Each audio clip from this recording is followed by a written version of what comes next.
नमस्कार दोस्तों, define stop loss में आपका बहुत बहुत स्वागत है। दोस्तों हमारे सामने नेस्ले इंडिया लिमिटेड का मंथली चार्ट है। तो दोस्तों हम नेस्ले इंडिया को आज एनालिसिस करने वाले हैं और जो हमारा एनालिसिस का स्ट्रक्चर रहेगा डेट विल बी आरएसआई। ठीक है दोस्तों, आरएसआई को हम देखेंगे। दोस्तों आरएसआई जो हमें जो चाहिए, जो मंथली चार्ट्स में हमें आरएसआई चाहिए एट 60 लेवल्स। ठीक है ना, वीकली आरएसआई हमें चाहिए 60 levels and daily RSI should be at 50 levels. तो आरएसआई के बेस पे हम आज का जो एनालिसिस को कंटिन्यू करने वाले हैं। What we need is that we want a monthly RSI of 60, weekly RSI of 60 and daily RSI पे हमें 50 का चाहिए। तो कहीं ना कहीं ये जो स्टॉक है इस क्राइटेरिया को मीट कर रहा है दोस्तों। ठीक है ना, तो हम देखेंगे। और यहाँ पे जो स्टॉक है, स्टॉक इज कंटिन्यूस ट्रेंड। ठीक है ना, स्टॉक कंटिन्यूसली ट्रेंडिंग कर रहा है और ये अपने ऑल टाइम हाई के करीब करीब है। ठीक है ना, अपने ऑल टाइम के आसपास है। ठीक है ना दोस्तों, तो अभी हम इसका देखेंगे। जो आरएसआई हमें RSI at on a monthly basis, तो मंथली बेसिस में उसका आरएसआई देख पा रहे हो, डेट इज एट 60.49 का आरएसआई है।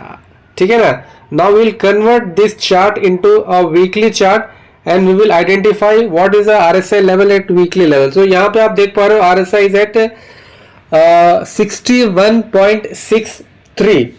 Okay, again we will convert to daily chart and we will see what is the RSI level. So here we can see RSI is trending upwards and the value of RSI is at 53.19. तो हमारा जो criteria था, जो हमें चाहिए था कि RSI हमें डेली में, क्योंकि जो डेली है that is our actionable time frame. ठीक है ना, we are following the top down approach कर रहे हैं। मतलब मंथली चार्ट से हम नीचे की तरफ आ रहे हैं। पहले मंथली देख रहे हैं, फिर वीकली देख रहे हैं, फिर हम डेली चार्ट में आके देख के उस पर हम एक्शंस ले रहे हैं। तो हमारा जो क्राइटेरिया जो हमें चाहिए होता है वो हमें यहाँ पे सेटिस्फाई हो रहा है, क्योंकि हमारा जो मंथली आरएसआई है 60 है, वीकली आरएसआई 61 है और डेली आरएसआई 53 है। तो अभी हम इसमें प्लान करेंगे, डेली चार्ट में हम इसको प्लान करने की कोशिश करेंगे। और अभी आप देख पा रहे हो कि स्टॉक ने एक पैराबोलिक मूव, एक अच्छा मूव दिया था। ठीक है ना दोस्तों, और पैराबोलिक जब भी स्टॉक एक पैराबोलिक मूव देता है, ठीक है ना, तो उसके बाद उसका कूल ऑफ होना एक लाजमी है। तो यहाँ पे आप देख पा रहे हो स्टॉक जो है एक फॉलिंग चैनल के अंदर ही अपने आप को स्टॉक इज कंसोलिडेटिंग बोल सकते हो आप। ठीक है ना, तो आप यहाँ पे देख पा रहे एक फ्लैग एंड पोल पैटर्न भी आप यहाँ पे we are able to see a flag and pole pattern also.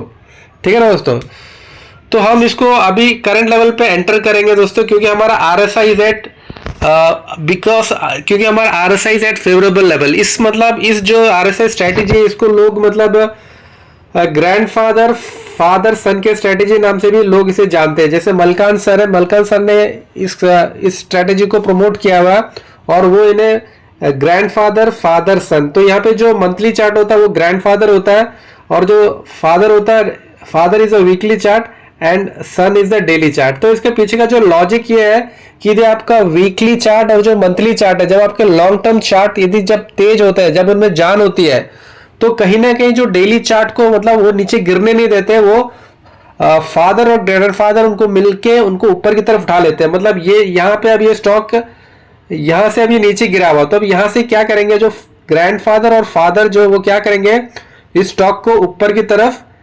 लेके जाएंगे, मतलब इसको और नीचे नहीं गिरने देंगे।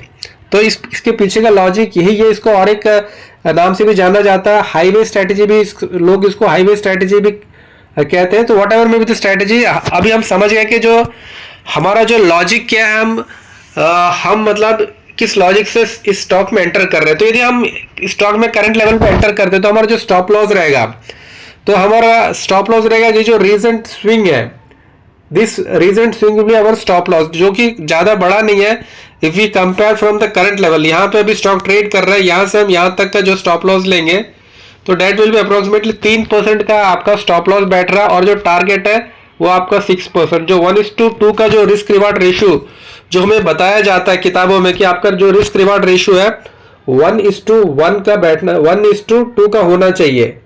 क्योंकि होता क्या है कि यदि आपका रिस्क रिवार्ड रेशियो 1:1 का रहेगा तो आपको मतलब 100 ट्रेड में से 51 ट्रेड्स आपका सही जाएगा, तभी आप प्रॉफिटेबल बनोगे।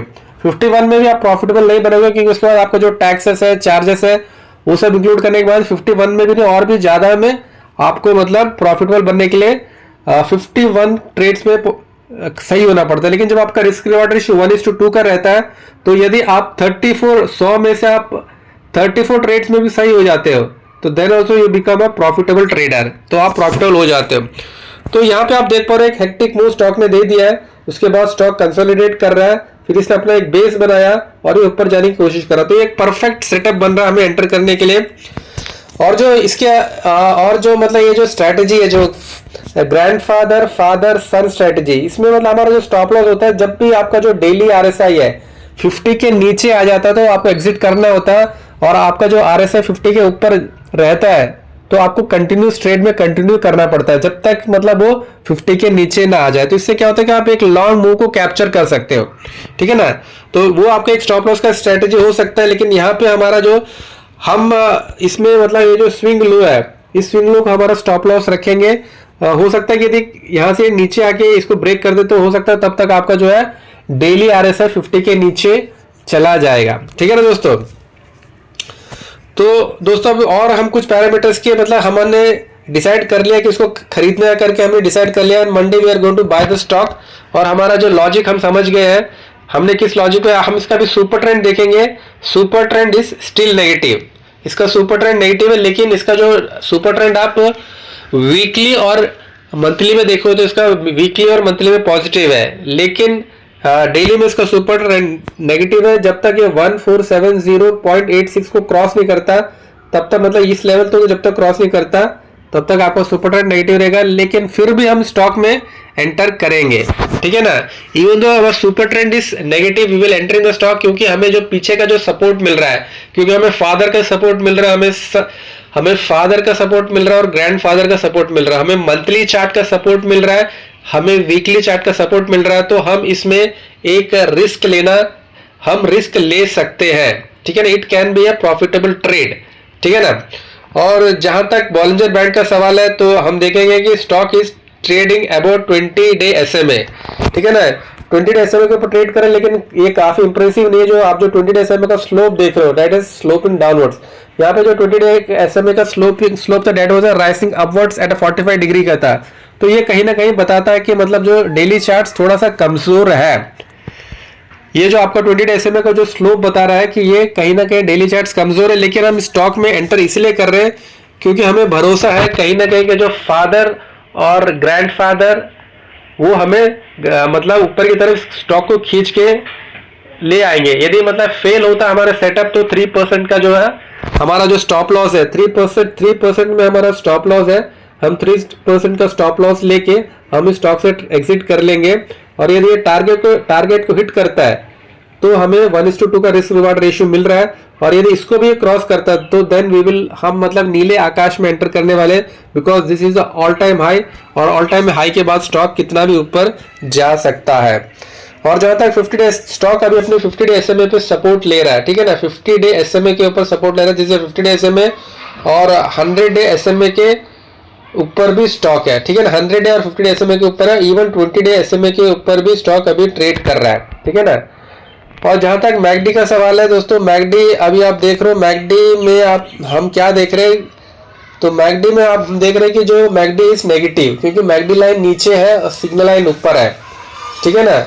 McD line is also not showing positivity, McD line में हमें नेगेटिव दिखा रहा है ऑन ए डेली चार्ट, ठीक है ना। लेकिन आप इसका जो वीकली और मंथली देखोगे तो वहां पे आपका जो मैकडी इज पॉजिटिव, जो मैकडी लाइन ऊपर है, लेकिन क्योंकि डेली चार्ट हमारा थोड़ा कमजोर है, क्योंकि स्टॉक ने हम रिट्रेस किया हुआ है, तो इसलिए आप देख पा रहे हो कि इट इज एट वीक। और जहां तक ADX का सवाल है तो ADX is at 15 level. ADX यहाँ पे आप ADX का लेवल कितना है डेली चार्ट्स पर 16.52, तो 16.52 ADX का मतलब होता है कि stock is non trending. Stock जब भी स्टॉक 25 के ऊपर होता है, जब ADX का वैल्यू 25 के ऊपर होता है तो हम कहते हैं कि स्टॉक इज ट्रेंडिंग। वो हो सकता है कि पॉजिटिव ट्रेंडिंग भी हो सकता है, नेगेटिव ट्रेंडिंग भी हो सकता है। और जब 25 के नीचे, ये तो सिर्फ 16 है, 16 का मतलब ये है कि the stock is stuck in a range, मतलब कंसोलिडेट कर रहा है, एक रेंज के अंदर फंसा हुआ है, इसमें अभी ना तो पॉजिटिव मोमेंटम है और ना तो नेगेटिव मोमेंटम है। वहीं पर मैं यदि इस चार्ट को जब वीकली में कन्वर्ट करता हूं तो आपकी स्टोरी एकदम बदल जाती है। तो वीकली चार्ट में आपका जो RSI है दैट इज एट 27.80 और DI पॉजिटिव ऊपर है। ठीक है ना दोस्तों, DI पॉजिटिव ऊपर है, DI नेगेटिव नीचे